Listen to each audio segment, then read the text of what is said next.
Na pesi bino mbote na kombo na Yesu.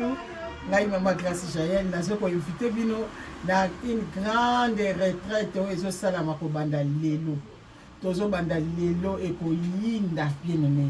Balobi qui est derrière ma fille? Qui est derrière ma vie? Yaka bien-aimé. Nana zana simana yo. Tala banda tongo batu wazo ya bitumba na bitumba meto yebi kelonge za ya biso. Tozo ko invité eza retard te yaka talobi. Zamba pambo le. On ne se kotala ayoka amona aya toza ba mama baza déjà ba wuti ba Finlande, ba wuti ba France, ba biso ba wuti Allemagne, ba moto na ba mona ndakwa.